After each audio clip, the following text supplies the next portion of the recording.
Charles. I'm 55 years old. I'm 6'1" when I'm fully assembled, weigh about 230 pounds. As you can see, I am currently in the thinking man's position. Actually, what I'm going to talk about today is constipation and being a brand spanking new amputee. Something that's very, very common. That's why I'm bringing you to me in the bathroom.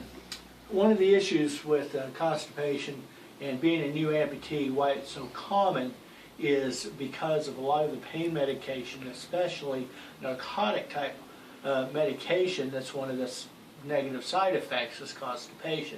Something you got to deal with, and especially when you're coming right out of the hospital, you're very weak, and just everything is more difficult to do, and of course that does not help things. So there's all kinds of techniques for helping to reduce constipation. Of course, your physician, surgeons, going to want to issue you some medications to kind of counteract your medications that counteract other medications. If you're not into that kind of thing, such as myself, you might want to consider some other things. There are reflexology techniques, there's some massage techniques, yoga techniques, things having to do with massaging your stomach and stuff like that. There's all kinds of different foods you can eat to help things.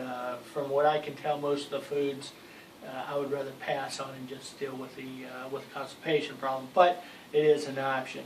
But specifically, outside of the narcotic effect of causing constipation, one of the other issues we come across is being a lower limb amputee is we can no longer sit on the toilet properly.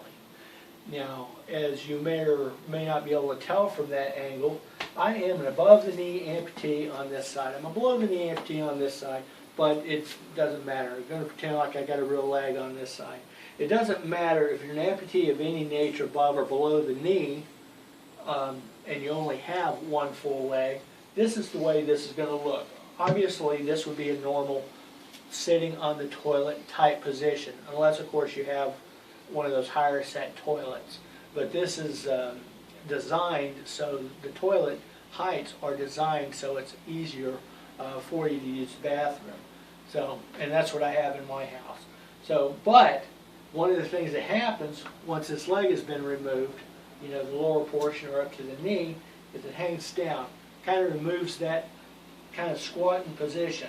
You can't even use one of those things that they had advertised here a couple of years ago to help jack your feet up to get you into the more squatting position. You can't even use that. But one of the things that I have used to help me out with this deal was my handy-dandy little mechanics carts. If you see any of my other videos, you may have seen that I got a couple of these around the house. But let me scoot this in here.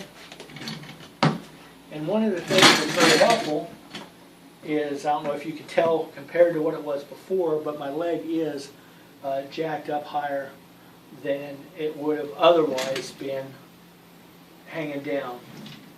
This little bit is very helpful, especially when you do have a constipation situation.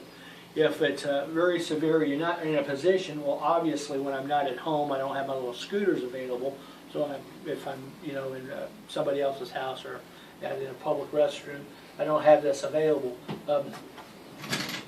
You can just go so far as to holding the leg up or holding it way up or whatever. But anything to help take care, to help relieve constipation problems is probably well worth the time and effort. If nothing else, give it a try and see if it doesn't help.